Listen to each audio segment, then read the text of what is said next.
Hello mga ka-Kerloy. Magandang buhay po sa ating lahat. Ang pag-uusapan po natin ngayon ay importante sa ating buhay. Ang tinatawag na qadar. Qadar. Ano nga ba ang qadar? Ang qadar sa salitang Arabic na ang ibig sabihin sa salitang Pilipino ay ang kapalaran. Lahat ng tao ay dumadanas ng ay may kanya-kanyang kadar.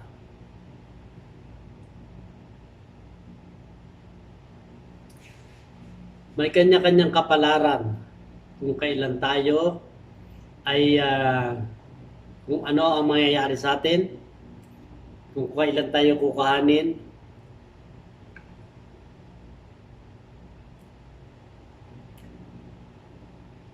ng lumikha sa atin.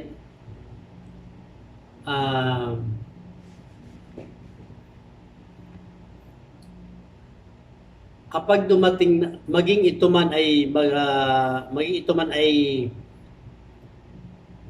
mabuti o masama, ito ay tinatawag na kadar. Kapag ikaw ay dinatnan ng kapalaran mo na ikaw ay napunta sa pangit na kapalaran, ito ay dahil sa iyong kadar. At kapag ikaw ay sinuwerte ka sa buhay, yan din ang iyong kadar. Subalit, sa tinatawag na kamatayan, kapag ang isang tao, halimbawa, ito ay mamamatay na ngayon. Halimbawa, ang isang tao ay mamamatay ngayon. Ito ay hindi niya kayang pigilin kahit na 1 minuto lamang. Yan ay kahit anong gawin natin ay wala tayong magagawa. Sapagkat ang lahat ng iyan ay nakatakda na sa ating buhay. Lahat ng ating mga kapalaran ay nakatakda na sa atin. Maging ito man ay mabuti o masama. Kaya, ang ating dapat na gawin, kapag tayo ay nagkaroon ng kapalaran na hindi maganda, ito ay ipagpasa Diyos na lang natin. Wala tayong babanggitin doon, kundi sabihin natin, Alhamdulillah. Alhamdulillah, maging ito man ay mabuti o masama. Dahil iyon ang nakatakda sa iyo. Iyon ang iyong kapalaran.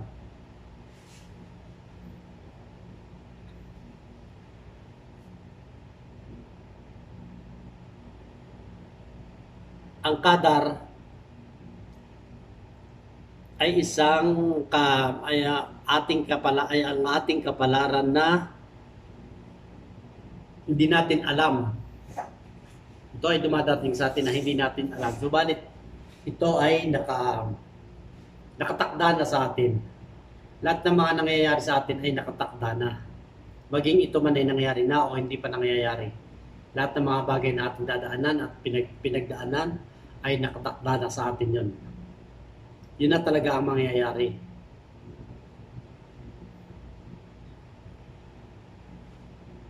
Kaya, ang dapat nating gawin ngayon dahil sa ating mga nagiging kapalaran ay magsumikap na lamang tayo.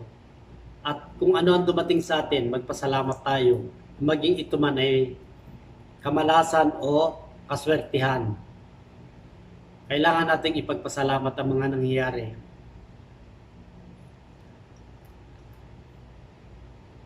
Dahil hindi natin gawa yun. Yun ay kagustuhan ng may likha sa atin.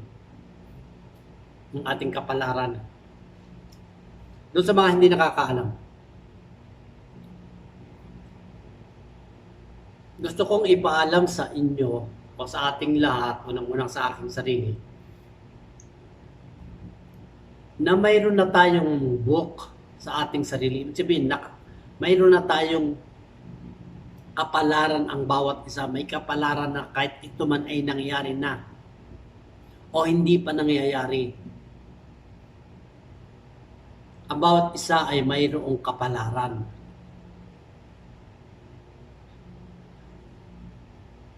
Subalit, kailangan nating ipagpasalamat sa lumikha sa atin kung ano man ang ating nagiging kapalaran, maging ito man ay mabuti.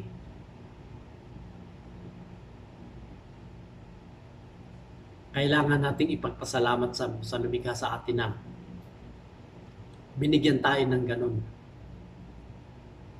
Ang pagkakasakit ng isang tao na ang pagkakasakit ng isang tao ay hindi ibig sabihin ay masama na. Gusto kong ipaalam sa inyo na kaya nagkakasakit ang mga tao dahil unang-una sa kapabayaan na rin ng sarili. Pangalawa, dahil gusto ng lumikha sa atin na tayo ay sumampalataya sa Kanya. Hindi nga ba, lahat ng mga nagkakasakit, lahat ng nagkakaroon ng problema, kapag dumating sa kanila ang mga ganong sitwasyon, di ba Diyos agad ang hinahanap nila? Di ba sa Diyos, sa taas kagad tayo humihingi ng ng kapatawaran, ng saklolo?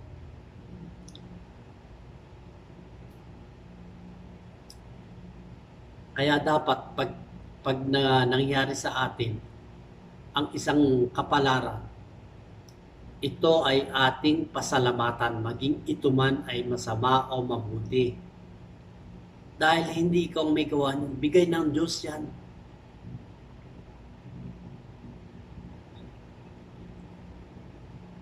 Gusto ng lumikha sa atin na tayo ay manumbalik sa Kanya. Na hindi tuwing tayo ay nagkakasakit lang tayo humihingi ng patawad sa Kanya. Kung kailan tayo nagkakasakit, saka tayo humihingi ng saklolo sa Kanya. Hindi ganon. Dapat maging mabuti o masama man ang nangyayari sa inyo o sa atin, ay pandalasan natin ang ating paghingi ng kapatawaran, ang pagdarasal natin sa lumikha sa atin. Hindi natin dapat siya kinakalimutan. Dahil kasi yung iba, ang nangyayari doon sa iba, kapag lang tayo may sakit o nagkakaroon lang tayo ng problema, saka tayo humingi sa taas ng tulong. Hindi po ganun. Dapat hindi natin inaalis sa ating sarili ang ating mga pananampalataya. Yung iba nagiging busy na sa kung ano, nagiging busy na sa happenings, nagiging busy na sa paggawa ng kasamaan, nagiging busy na sa paggawa ng kabutihan. Dapat ganon. Karamihan sa atin, kapag mayroon tayong problema, saka lang tayo humihingi sa Kanya, saka lang tayo tumatawag sa taas. Hindi nyo ba alam na kaya tayo binibigyan ng sakit o ng sakuna ng lumikha sa atin dahil gusto niya ay maalala man lang natin siya. Gusto niya ay maalala man lang natin siya sa pagkakalikha niya sa atin. Bakit? Hindi ba tayo nagtatanong sa ating mga sarili, bakit ba tayo nilikha? Kung sino ang makakasagot niyan, bakit tayo nilikha dito sa ibabaw ng mundo? Bakit tayo narito? Bakit tayo narito? Subalit, mga ilang taon lang, bumabalik na tayo sa Kanya. Kumbaga, kumbaga, sige, ikumpara natin sa isang nagpapaangat ng point. Halimbawa, vlogger tayo. Halimbawa, vlogger tayo. Gusto natin magpaangat tayo ng magpaangat tayo ng point, makarating tayo dun sa karok-roka ng hinihiling natin. Di ba? Kaya ganun din ang buhay natin. Ganun din ang ating mga kapalaran, ganun din ang buhay natin. Kaya tayo binibigyan ng sakit upang humingi tayo ng kapatawaran sa Kanya, upang manumbalik tayo sa Kanya. Hindi yung tuwing nagkakaroon lang tayo ng problema, saka tayo hihingi ng tulong sa Kanya.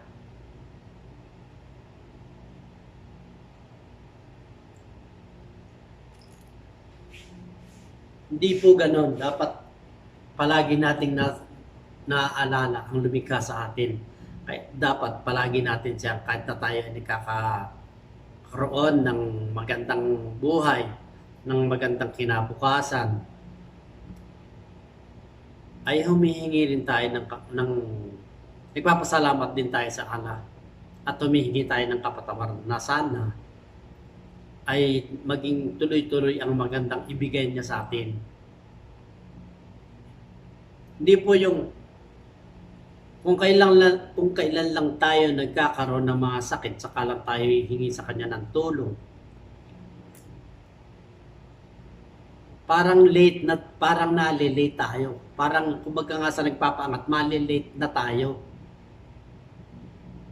Dapat palagi din nating inaalala siya. Siya ang lumikha sa atin eh. Siya ang lumikha sa atin. At alam niya lahat ang mga nangyayari sa atin.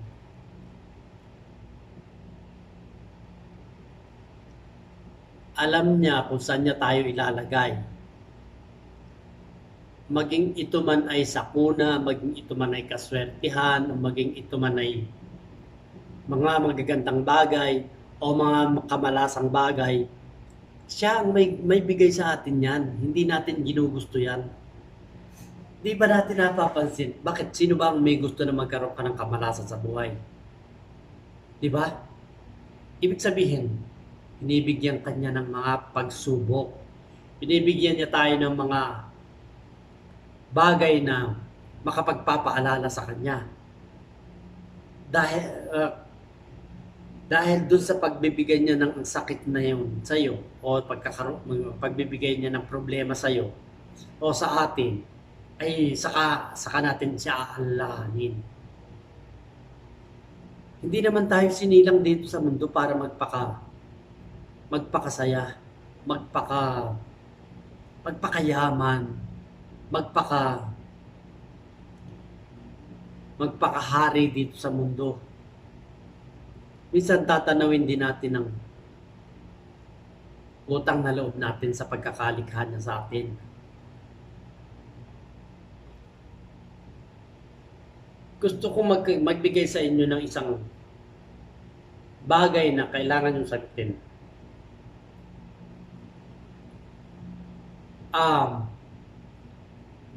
Isang tanong na dapat nating sagutin. Bakit ba tayo nandito sa mundo? Bakit niya tayo nilabas dito sa mundo? Ano ang dahilan? Bakit niya tayo nilikha? Bakit niya tayo iniluwal dito sa mundo?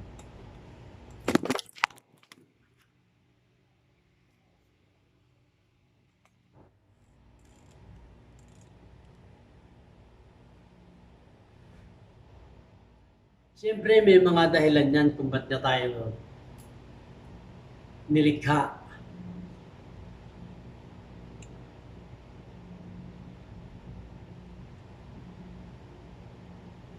Sa susunod na vlog ko, gusto ko, sa part 2 ng vlog na to, gusto ko po, may mga sagot kayo dun sa tanong ko, ano ang dahilan ng pagkakalikha sa atin dito? Ang tanong dito. Anak ng patingin na. Laglag na naman. Ano ang dahilan ng pagkakalikha natin dito sa mundo? Bakit tayo nilikha? Bakit tayo nandito sa mundo? Nabubuhay lang tayo dito sa mundo, nagmamahal tayo dito sa mundo, na nagagawa natin ang lahat ng gusto natin dito sa mundo. Pero, bakit niya tayo nilagay dito? Bakit niya tayo nilikha? Ano ang kadahilanan?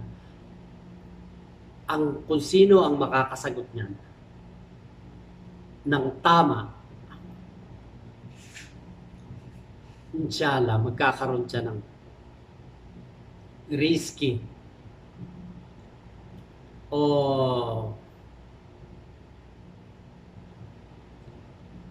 magkakaroon siya ng reward. Sa susunod na mga vlog ko, sa part 2 nitong aking vlog na to, ay sasabihin ko sa inyo kung ano ang dahilan ng pagkakalikha natin dito sa mundo. Bakit niya tayo nilikha? Ano ang ating pinaka isang bagay na dapat nating gawin dito sa mundo? Bakit niya tayo nilikha? Samantalang kinukuha din naman niya tayo. Binabawi rin naman niya tayo. Sobrang hirap na ng mundo natin ngayon. Hindi na po kagaya nung dati. Dapat every time, palagi na natin siyang naaalala. Palagi na natin siya nasa isip natin, ang lumikha sa atin, ang Diyos. Hindi yung pag lang tayo nagkakaroon ng karamdaman, saka lang tayo hihingi ng tulong sa Kanya. Hindi po ganon. Alam niyo po, kami po mga Muslim, ano man po ang dumating sa amin, maging ito man ay masama o mabuti, ay pinagpapasa Diyos na lamang namin yan, pinagpapasaala na lang namin yan. Dahil wala tayong magagawa. Dahil kagustuhan niya yan. Siya ang nagbigay niyan sa atin. Siya ang nagbigay ng kasiyahan. Siya ang nagbigay ng problema sa atin.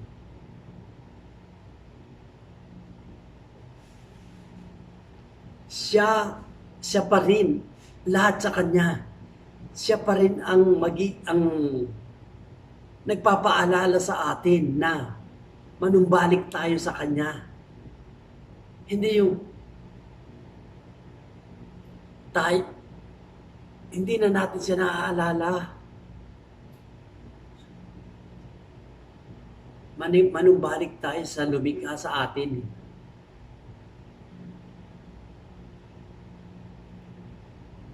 Hindi yung may kakaroon nga lang tayo ng problema, saka tayo hihingi ng tulong sa Kanya. Tutuloy ko yung sinasabi ko nila. Kaming mga Muslim,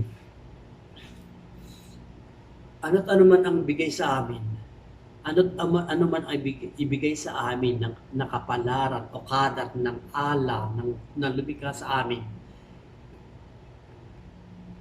pinagpapasa sa Kanya na lang namin, pinagpapasa Diyos na lang namin. Maging ito man ay mabuti o masama. Alhamdulillah, kapag nagkaroon ka ng masama, nagkaroon ka ng binigay niya sa iyo kapag binigyan ka niya ng problema, wala kang sasabihin, alhamdulillah, alhamdulillah. Bigay niya yan eh. Kapag binigyan ka niya ng mabuti, alhamdulillah. Kapag binigyan ka niya ng mga pagsubok, alhamdulillah. Alhamdulillah, ibig sabihin yan, ang ibig sabihin ng alhamdulillah, in God's will yan, in God's will. Kung anong ibigay niya, pasalamatan natin, maging ito man ay mabuti o masama. Kaya kaming mga Muslim, hindi kami namumroblema kung ano ang mangyayari sa amin. Hindi kami nagkakaroon ng masyadong tension. Kasi katulong namin ng Allah. Kasi nakaagapay sa amin ng Allah. Nakaagapay sa amin ng lumikha sa amin. Kahit na kamatayan ang ibigay niya sa amin, hindi kami natatakot. Kahit na mga kung anong pagsubok, kasi siya ang may bigay niyan eh. Siya ang nagbigay sa atin ng mga pagsubok na yan. Siya ang nagbigay sa atin ng mga swerte sa buhay. Siya ang nagbigay sa atin ng lahat ng bagay. Buhay, hangin, mga pagkain, at lahat ng nakikita natin dito sa mundo, sa Kanya yan. Siya ang may likha niyan. Tayo ay isa lamang sa Kanyang mga nilikha. Subalit, kakaiba ang pagkakalikha niya sa atin. Binigyan na tayo ng mataas na uri ng pagkakalikha.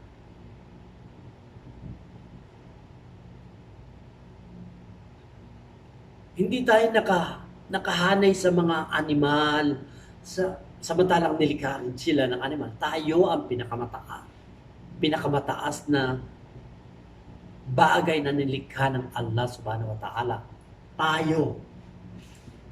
Kaya lahat ng mga mangyayari sa atin, pagpapasalamat natin sa Kanya. Maging ito man ay mabuti o masama.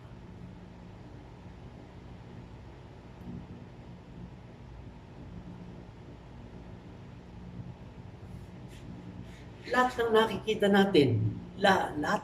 natin, o lahat ng binibigay niya sa atin, siya ang may gusto niyan, siya ang may kagustuhan niyan. Siya ang nagbigay sa atin yan. Siya ang nagbibigay sa atin ng lahat ng sustain. Siya ang nagsusustain sa atin. Siya ang nagbibigay sa atin ng hininga. Siya ang nagbibigay sa atin ng pagkain.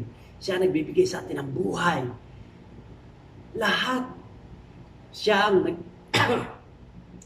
ang nagbigay ng mga prutas, ng mga pagkain, lahat sa Kanya nanggaling. Lahat sa Kanya. Wala sa atin, hindi tayo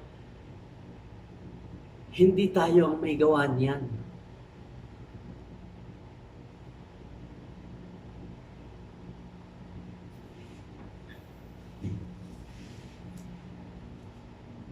Alam niyo po, ang Allah subhanahu wa ta'ala, alam niya kung anong nasa kalooban natin. Alam niya kung ilan ang buhok natin. Alam niya kung ilan ang nalalaga sa mga buhok natin. Naririnig niya yung mga yabag ng langgam. Lahat na siya ang may gawa ng lahat. Kaya wala tayong karapatan na pumatay ng isang may buhay. Kahit na ano pa siya, maging hayop, halaman, maliban na lamang doon sa mga pagkain na binibigay niya sa atin.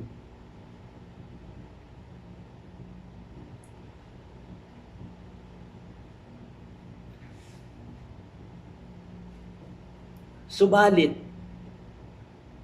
lingid sa inyong kaalaman na kaya nilikha niya ang pagkain gaya ng manok, mga isda, ay para i-sustain niya sa atin, para ipakain niya sa atin yan. Kung hindi niyo po nalalaman, kailangan niyo pong alamin na ang manok, kaya ang dahilan ng pagkakalikha sa manok ay para patayin lang siya. Yun ang kanyang ginagampanan dito sa mundo.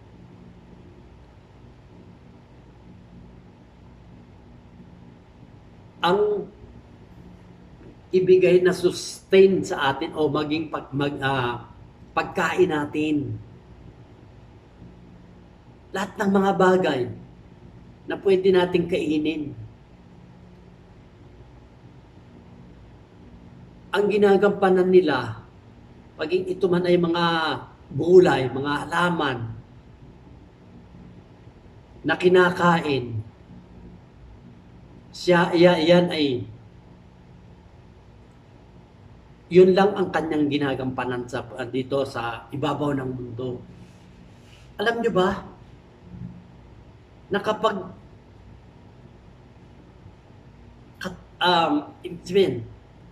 na ang manok ay kailangang mamatay.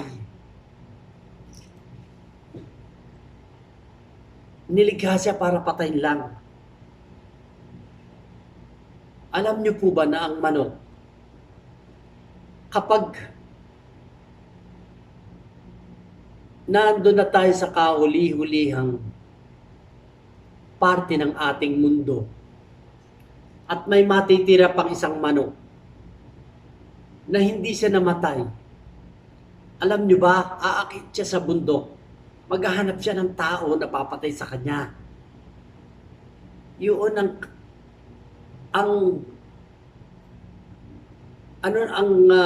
tawag dito, yun ang binigay sa kanyang rule ng Allah subhanahu wa ta'ala, ang patayin lang siya. Patayin siya sa halal na pamamaraan at ipakain sa tao na halal, na hindi haram siya, hindi siya haram.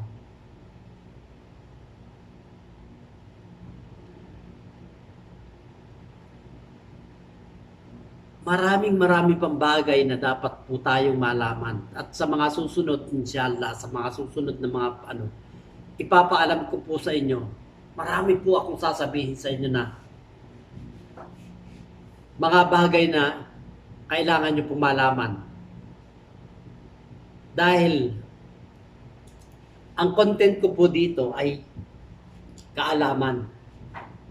Kaalaman o na sa English na knowledge, ang ibig sabihin sa English, kaalaman, knowledge. Yun na, kailangan po nating palaging aalalahanin, magpapasalamat sa lumikha sa atin. Huwag po natin siyang kinakalimutan.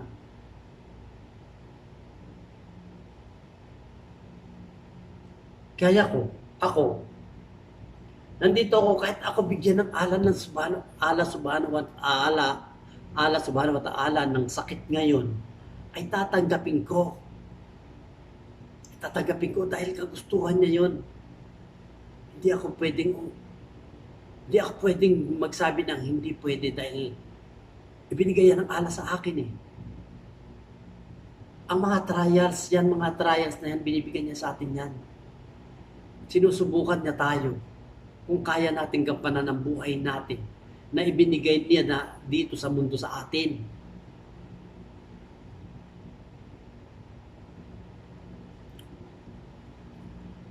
Kapag binigyan tayo ng mga sakuna, magpasalamat tayo sa Allah subhanahu wa ta'ala. Tumawag tayo sa Kanya. Kapag binigyan niya tayo ng mabuting bagay na napapakinabangan natin, magpasalamat tayo sa Kanya. Kapag binigyan na tayo ng sakit, magpasalamat tayo sa Kanya. Siya ang may bigay eh. Siya ang may bigay ng mga sakit. Siya ang may bigay ng mga magandang bagay. Siya ang may bigay lahat sa atin. Lingid sa inyong kaalaman, mga lodi, mga kakerloy. Siya ang may karapatan sa atin. Siya ang may karapatan sa atin. Wala tayong karapatan sa sarili natin. Ang karapatan natin dito ay yung alalahanin siya. Alalahanin ng Allah subhanahu wa ta'ala. Hindi natin siya kakalimutan. Kami po mga Muslim, sa lahat ng bagay na aming ginagawa dito sa mundo, dahil nilikha niya kami, lahat ng bagay na aming ginagawa, pinapauna namin siya. Bismillah ang iba. Nagbasabi kagad kami sa pangalan ng Allah. Bismillah. Sa pangalan ng Allah. Gabayan mo kami. Sa pangalan ng Allah. Binigyan mo kami ng sakit. Sakit na dahilan ng pagpapaalala namin sa iyo. Dahilan ng pag-alala namin sa iyo. Kung di mo kami binigyan ng sakit, baka hindi ka namin nakilala Allah. Baka hindi ka namin nakilala ang Diyos. kung sino ang lumikha sa akin, kung sino ang lumikha sa inyo. Kaya niya tayo binibigyan ng mga problema o sakit dahil gusto niya maalala natin siya. Gusto niya maalala natin yung mga ibigay niya sa atin, magpasalamat tayo, mag-ito man ay mabuti.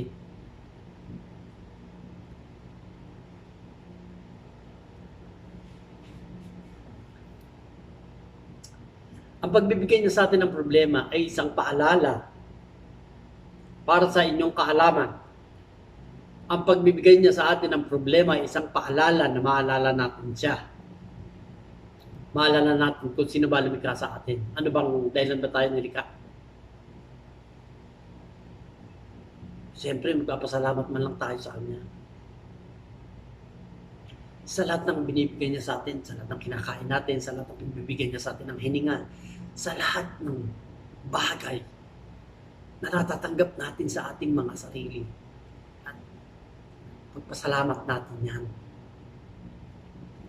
Whether good or bad, kailangan natin magpasalamat sa Kanya.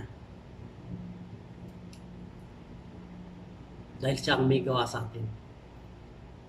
Siya ang nagbigay sa atin ng sakit. Siya ang nagbibigay sa atin ng mga problema. Siya ang nagbibigay sa atin ng mga magandang buhay. Siya ang nagbibigay sa atin ng kapalaran o kadar. O kapalaran natin, nandito tayo sa ibang bansa, wala tayo sa sarili nating kapalaran na natin yun nakasulat na yan, alam na yan ng Allah subhanahu wa ta'ala kung saan ka ilalagay, kung saan niya tayo ilalagay. Kaya tayo narito sa ibayong dagat. Kagustuhan niya yan eh, siya ang nagbigay sa atin. Yun ang ibigay na guhit sa atin. Yun ang binigay niyang kapalaran sa atin. Ang mapunta mga ibang bansa tayo. Yung iba na hindi naman nag-a-apply ng apply, na hindi naman natatanggap sa trabaho, hindi nakakaalis, dahil yun ang kapalaran niya. Hindi siya nakaalis dahil yun ang kapalaran niya. Hindi siya sa malas siya, hindi sa siya. Nakasulat na yan sa kanya kung ano mangyayari sa kanya. Kasulat na ang mga bagay na nasa akin. Ang mga tinatahak ko at ang mga tatahakin ko pa ay nakasulat na sa akin. Yun nga lang, hindi natin alam. Hindi pa natin alam kung ano mangyayari sa atin. Subalit siya, alam na alam niya kung ano mangyayari sa atin. Ang Allah subhanahu wa ta'ala, alam na alam kung ano mangyayari sa atin. Kung saan tayo mapapadpad. Kung saan tayo pupunta mamaya. Kung saan tayo, kung ano gagawin natin mamaya. Alam niya.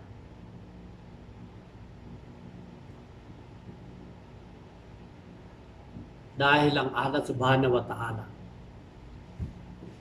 tayo, ang bawat tao ay may kasamang anghel. Kung hindi ba naman tayo sinusubaybayan ng Allah subhanahu wa ta'ala o ng lumikha sa atin ng ating Diyos, binigyan niya tayo ng mga anghel sa ating mga gilid. Ang anghel dito sa kanan ay ang anghel na sumusulat ng lahat ng ating ginagawa na mabubuti. Ang ating mga sinasabi na mabubuti dito sa kanan at sa kanan yan, may anghel tayo dito. Kailangan niyo pong malaman yan. Kailangan po natin lahat na malaman itong bagay na to. Na mayroon po tayong anghel sa ating mga katawan, ay sa ating mga tagliran. May anghel tayo dito, yung mabuti. Sa pagsakanan, yung anghel na mabait na mabuti. Siya ang nagsusulat ng lahat ng bagay na lumalabas sa ating mga bunganga. Ang anghel sa kanan. Subalit ang anghel sa kaliwa, yan ang ibinigay sa kanya ng Allah subhanahu wa ta'ala na trabaho. Ang magsulat ng mga bagay na hindi kaaya-aya sa kasamatan ng Allah subhanahu wa ta'ala. Magsulat ng mga bagay, lahat ng ginagawa natin, lahat ng sinasabi nating masama, lahat ng ginagawa nating masama, lahat ng lumalabas sa ating mga bunganga na masama, ang naglilista niyan ay yung anghel sa kaliwa natin. Dapat niyo pong tandaan yan, sa maniwala kayo at sa hindi. May anghel tayo na kasama kahit saan tayo magpunta. Wala sa loob ng katawan natin. Sa tagliran, meron ding anghel. Sa likod, sa harapan, may anghel din tayo na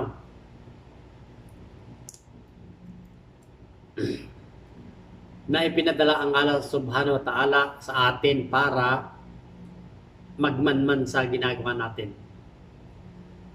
Pero ang pinaka-importante, yung dalawang anghel dito at saka dito, yung anghel na nagsusulat ng mabuti at nagsusulat ng masama. Magtataka kayo, lingin sa inyong kaalaman. Magtataka kayo kung ang mga sinasabi ko ay totoo o hindi. Ang lahat po ng aking sinasabi ay pawang mga katotohanan. Kaya, walang sino man sa atin ang makapagdi-deny kung ano ang ating ginagawa sa pang-araw-araw na buhay.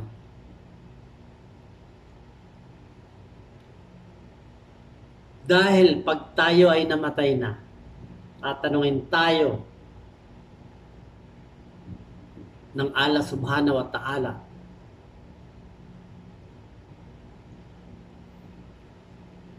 kung ano ang ating mga ginagawa dito sa mundo. Kung gumawa ka ba ng masama, kung puro kabutihan ba ang ginawa mo, tatanungin yan sa atin. At kapag ikaw ay sumagot sa pamamagitan ng iyong mga bunganga at iyong idininay, iyong ipinagkaila, ang lahat ng nakapaligid sa iyo, ang iyong balat ay magsasalita at kokontra sa iyo. Maging ang mga batong malapit sa iyo, lahat ng bagay na malapit sa iyo, kapag idininay mo na ikaw ay gumawa ng kasamahan o kabutihan, pagsasalita ang lahat ng bagay, kokontra sa iyo. Yung mga balat mo, kokontra sa iyo yan. Ito, yung balat mo, kokontra sa iyo yan. Pag tinanong ka ng Allah subhanahu wa ta'ala, sumagot ka ng mali. Ipinagkaila mo kung anong ginawa mo dito sa mundong ibabaw. Tandaan niyo yan. Kaya kung ako sa inyo, kung ako sa ating mga sarili, huwag tayong gagawa ng mga kasamaan. Huwag tayong gagawa ng mga hindi magagandang bagay.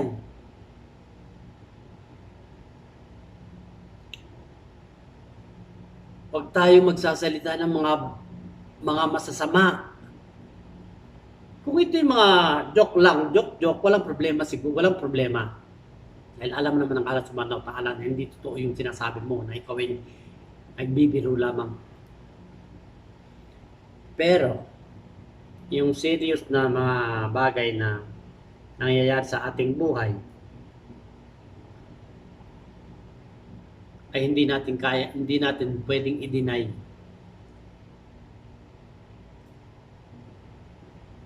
Hindi natin siya pwedeng i-deny. Dahil, pag sa araw ng paghuhukom, tatanungin tayo ng Allah subhanahu wa ta'ala ng lumikha sa atin kung ano ang ginawa natin dito sa mundo. At kung halimbawa, ikaw ay nagnakaw, ikaw ay pumatay, nagsinungaling ang bunganga mo, sinabi mo hindi, wala kang ginagawang masama, ay na magsasalita yung mga balat. Hindi ka pwedeng mag-deny sa Allah subhanahu wa ta'ala. Hindi tayo pwedeng mag-deny sa Diyos. Kaya kung ako sa iyo, maging totoo tayo sa ating mga sarili. Huwag tayong gagawa ng anumang makasasama sa atin at sa ibang tao. Huwag tayong gagawa ng mga kasamaan, kabutihan, pagdarasal, pagbibigay. Yan ang katanggap-tanggap sa Allah subhanahu wa ta'ala. Ang gumawa ka ng mabuti sa kapwa mo, ang gumawa ka ng mabuti sa sarili mo, sa sarili natin.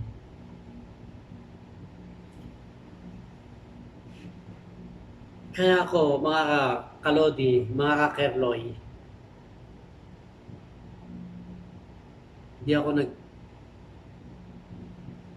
ayaw ko nagsasalita ng masama. Ayaw ko nagsasalita ng hindi maganda sa tenga ng iba. Ayaw ko nakakasakit ng tao. Maliban na lang kung kasalanan niya, pagsasabihan ko siya. Defense yourself lang. Di-defense ko lang yung sarili ko. Ayaw ko nagsasalita ng mga masasama. Ayaw ko nagtuturo ng mga masasama sa ibang tao. Ayaw ko nagmumura. Ayaw kong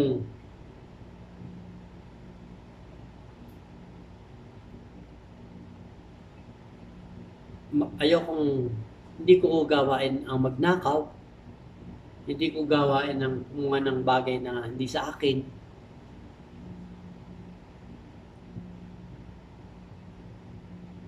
Dahil ikaw, pag kumuha ka ng isang bagay at walang nakakakita, sa tingin mo walang nakakakita sa'yo? Kung ikaw ay pumatay ng isang tao at walang nakakakita, sa tingin mo walang nakakakita sa'yo?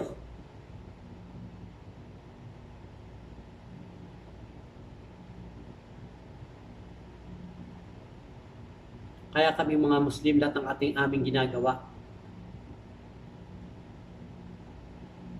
dapat ay bukal sa kalooban mo. Totoo. Hindi.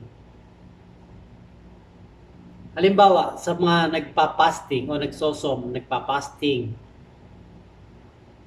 merong mga tao na nagpa-fasting siya, subalit pag walang nakatingin sa kanya, ay kumakain siya sa isang sulok. Kumakain siya sa isang goy, gaganyan ninyo. Walang nakakakita sa kanya. Tingin mo walang nakakakita sa'yo? Kahit ikaw lang mag-isa dyan, tingin mo walang nakakakita sa'yo? Meron. Ang Allah, ang Diyos na lumikha sa atin ay hindi natutulog. Lagi siya sa ating tabi. Alam niya kung anong alam niya. Iniisip mo pa lang, alam na niya. Alam niya kung anong nasa puso mo. Alam niya kung anong nasa atay mo. Alam niya lahat kung ano nasa loob ng katawan mo. Kaya hindi ka pwedeng mag-deny. Hindi ka pwedeng magsinungaling sa sarili mo. Ang gawin na lang po natin, pasalamat tayo sa Allah subhanahu wa ta'ala, sa lumikha sa atin, na binigyan niya tayo ng buhay, makilala natin siya, makilala natin na siya pala ang lumikha sa akin.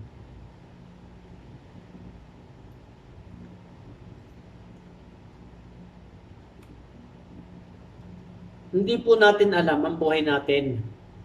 Ang kakaalam niyan, siya lang. Pag ginamitan ka na niyang kun payakun, ngayon mismo, kun payakun na ibig sabihin, be and it is. Patay ka ngayon, patay ka na. Kung anong sabihin at gawin ng Allah subhanahu wa ta'ala ay nagagawa. kung anong pwede niyang ibigay sa atin o ibigay sa iyo ay nangyayari. Dapat nyo malaman sa ating mga sarili na ang ating kadar o kapalaran ay nangyayari na at tinatahak na lamang natin. Nakasulat na po yan. Gusto kong ipaintindi sa inyong lahat, sa lahat ng mga manunood, lahat ng sumusubaybay ng ginagawa kong video na to.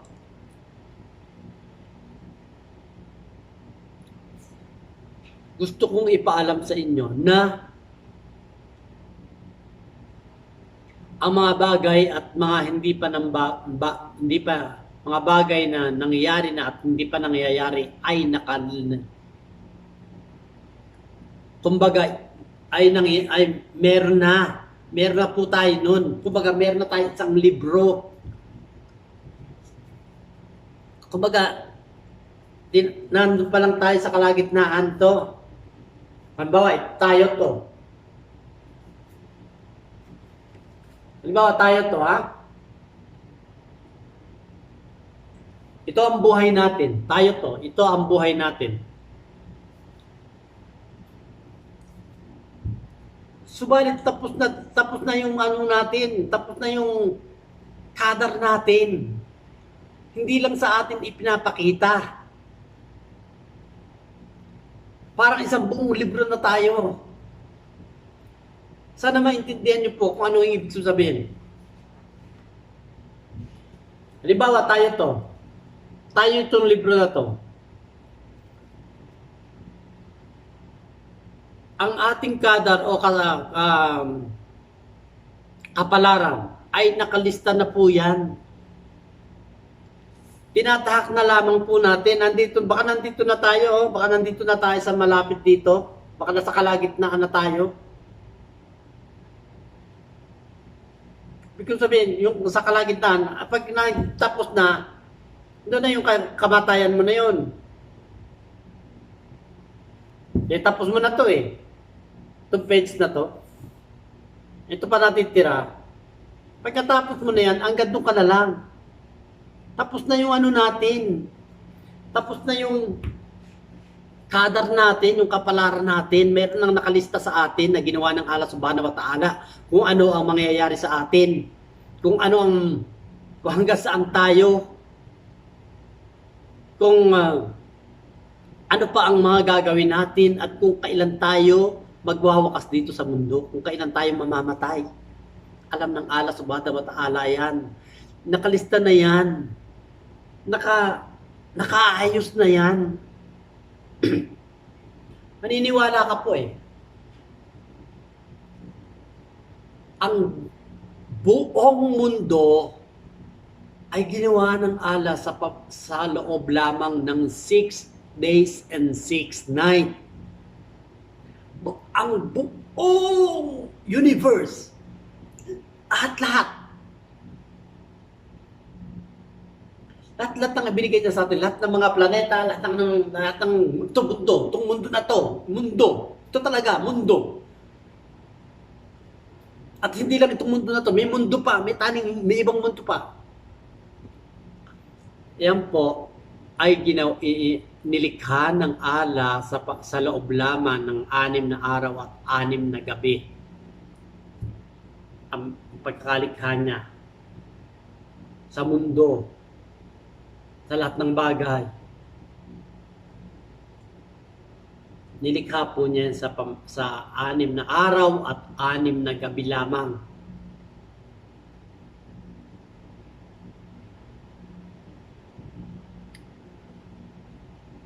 Alam ng Allah Subhanahu wa Ta'ala kung kailan kukunin. Dahil nakalista na yan. Alam ng Allah Subhanahu wa Ta'ala kung kailan tayo mamamatay. Dahil nakalagay na yan, nakalista na sa kadar mo yan. Nakalista na yan sa kapalaran mo. Yung pagbibigay niya sa atin ng mga problema ay isang paalala lamang po yan. Isa lamang po yung paalala para maalala natin siya na lumikha sa atin.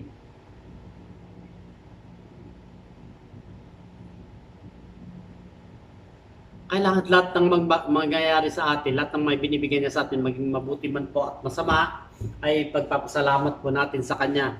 At bibigyan ko kayo ng tips, mga kalodi. Kapag binigyan ka ng Allah subhanahu wa ta'ala ng isang pangit na karanasan o isang pangit na sitwasyon,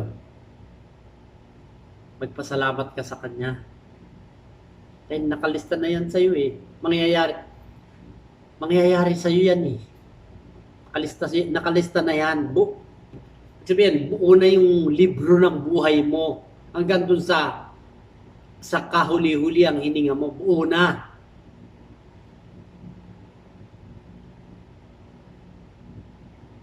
Hindi ko po alam kung naiintindihan niyo yung sinasabi ko. Sa totoo lang po, dapat maintindihan po natin yan. Sadali lang po at kukuhanin ko yung charger ko.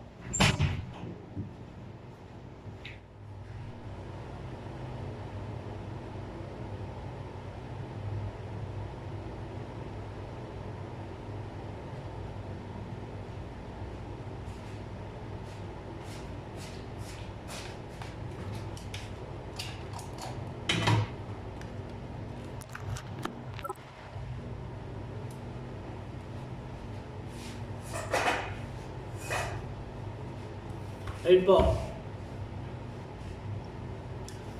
Dapat po nating tandaan at dapat po nating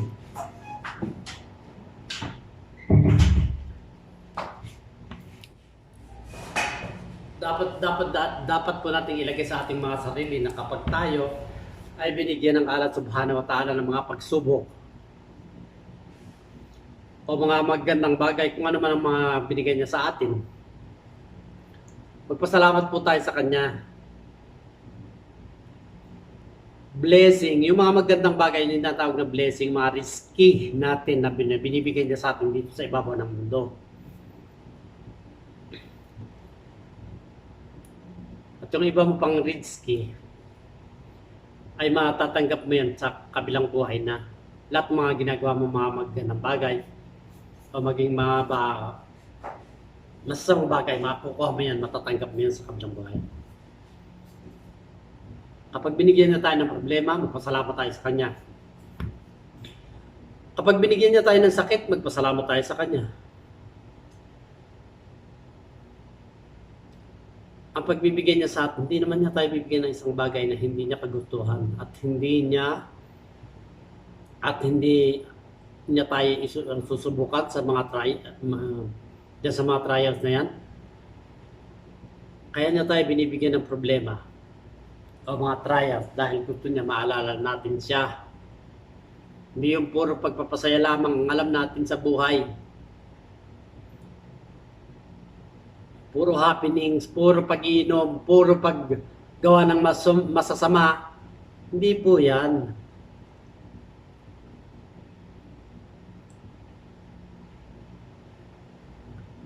Pag binigyan niya tayo ng sakit, nagpasalamat tayo sa Kanya.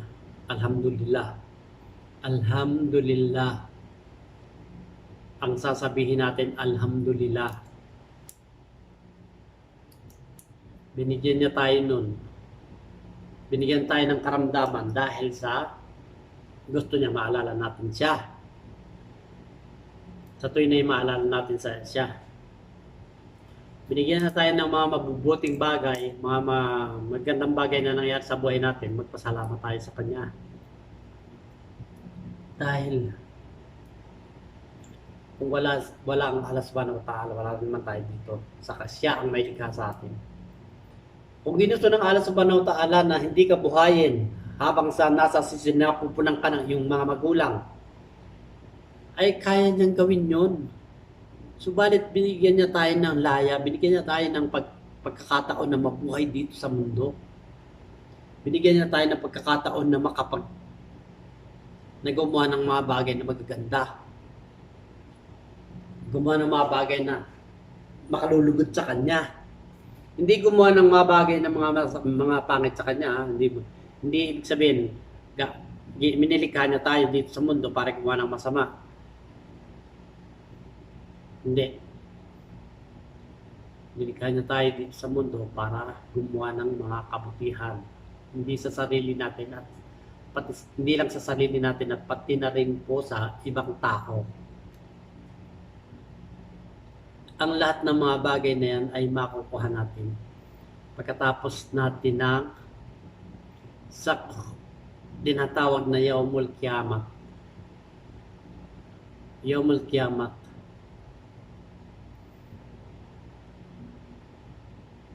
Ang araw ng paghuhukom.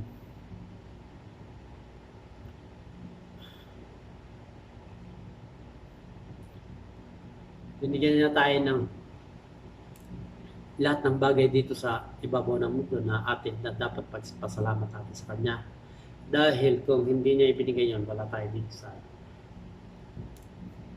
hindi niya tayo nilikha para maggawa lamang ng kasamaan, gumawa ng mga hindi mabuting bagay.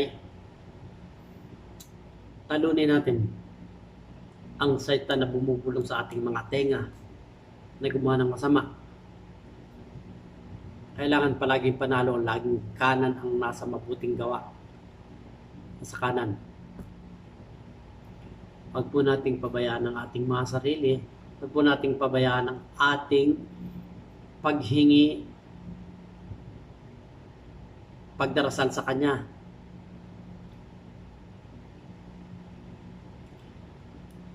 Sa Diyos, sa Allah, subhanahu wa ta'ala, na lumikha sa atin. Siyang may gawa ng lahat, maging mabuti man o masama ang mga nangyayari sa atin.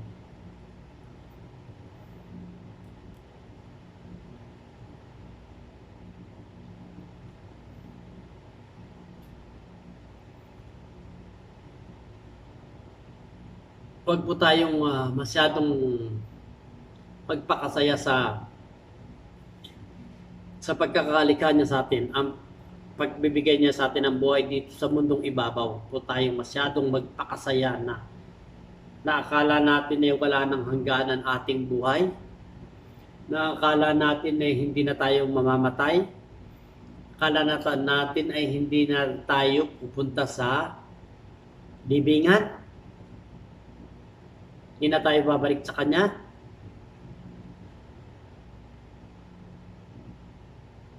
Dapat nating malaman na po lahat ng mga bagay na ito ay hiram lamang natin sa lumikha sa atin.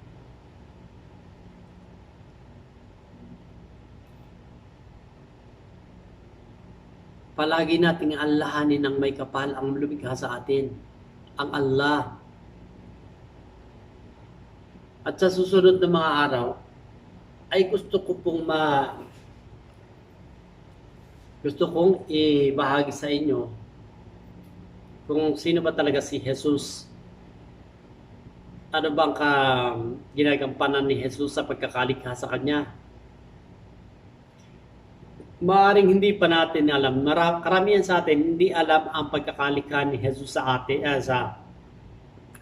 Hindi alam ng karamihan kung bakit nilikha si Jesus. Hindi alam ng karamihan na si Jesus ay hindi Diyos.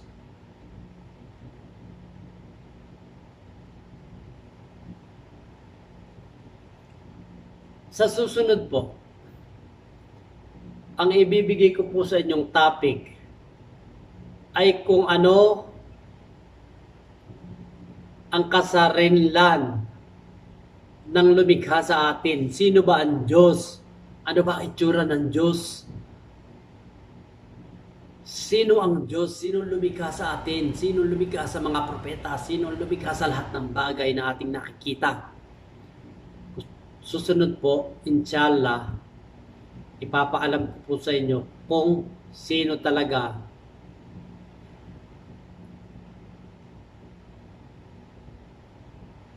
ang lumikha sa lahat ng bagay. At ipapaalam ko po sa inyo kung ano ang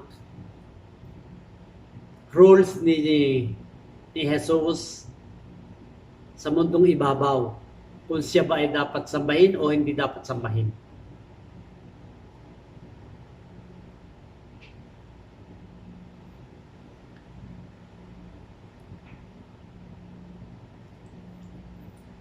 Importante po sa ating buhay na malaman natin kung sino ang ating sinasamba. Kung sino ba ang lumikha sa atin. Sino ba si Jesus? Sino ba si Noah? Sino ba si Abraham? Sino ba si Prophet Mariam? Sino ba si Mama Mary? Sino ba si si Moses, Noah, Adam o Adan? At sino ba yung mga angel? Sino ba yung demonyo? Paano ba sila nilikha? Ayan, sa susunod na mga araw po, isasabihin ko po sa inyo kung paano nilikha ng Allah subhanahu wa ta'ala ang lahat ng bagay. Lahat ng kanyang mga nilikha na may buhay at ang mga walang buhay.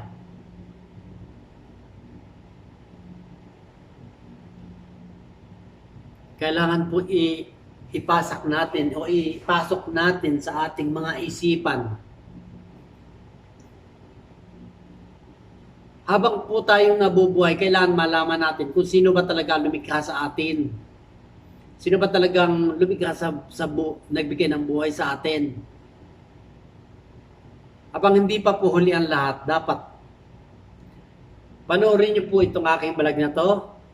At sa mga susunod pang mga araw, marami pa po kayong mga kaalaman na dapat na malaman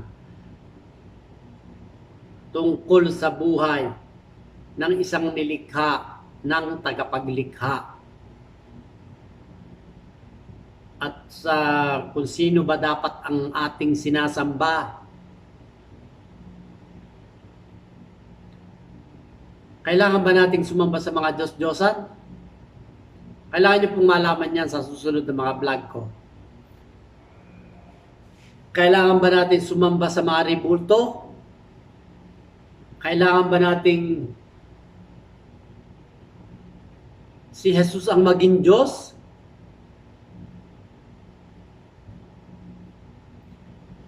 So susunod po, ipapaalam ko sa inyo kung ano kasarian ng lumikha sa atin, kung sino ang Diyos. Kung sino ang lumikha sa lahat ng bagay na ating nakikita at di nakikita. Sa kalupaan at kalangitan at sa lahat ng mga nasa pagitan nito, kung sino ang lumikha nun. Dapat nyo pong malaman yan habang hindi pa po huli ang lahat. Anyway, bago po ako magpaalam sa inyo, ako po si Edgar Leoncio, Khalid Leoncio, at lagi niyo pong subaybayan ang aking vlog na may pamagat na Kerloy Vlog. Lagi niyo pong subaybayan ang aking channel na Kerloy Vlog. Marami po tayong dapat matutunan hanggang sa kahuli-hulihan ng mundo, kung ano mangyayari sa mundo, at kung paano magugunaw ang mundo.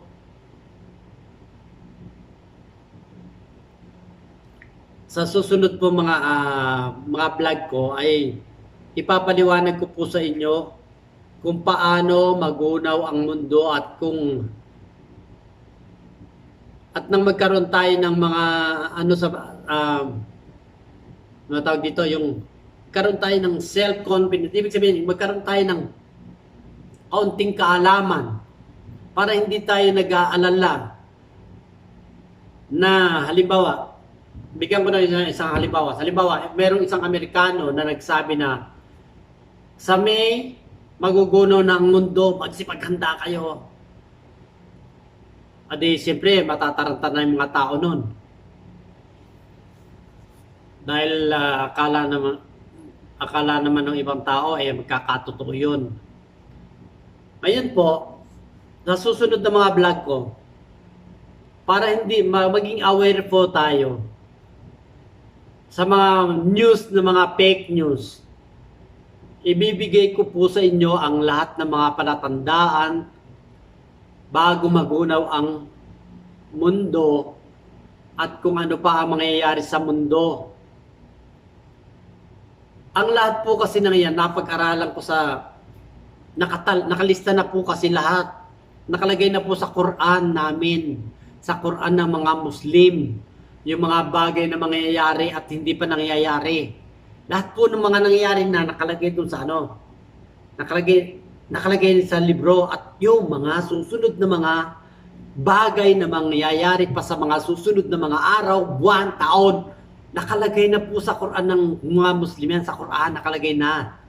Kaya magiging aware po kayo pag may nagbalita na sa Mayo magugunaw ng mundo. Huwag po tayong basta-basta maniniwala dyan hanggat hindi lumalabas ang mga sign.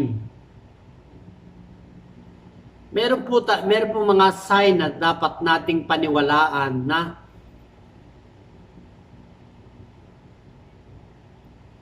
kung paano magunaw ang mundo at kung kailan. Siguro hindi nyo pa alam, no? Pagbabalik ni Jesus, si Jesus babalik, mabubuhay pa siya dito ng 40 years. For your information, si Jesus ay babalik bago magunaw ang mundo. Mabubuhay pa siya dito sa mundo at mag-aasawa pa siya dito sa mundo. Dapat po nating malaman yan. Susunod na mga vlog ko,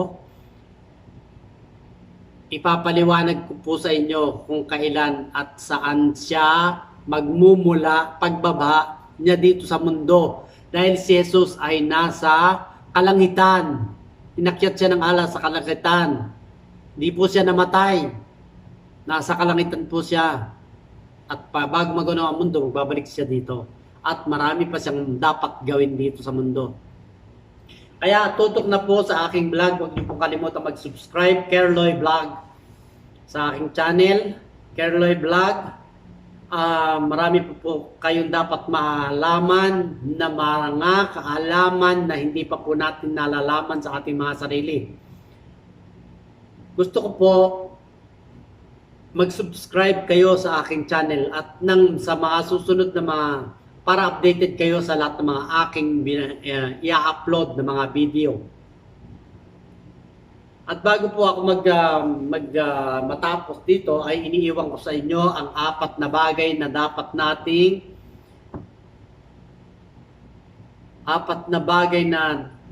nating paghandaan, at ito ay importante sa ating buhay. 4 na bagay na dapat nating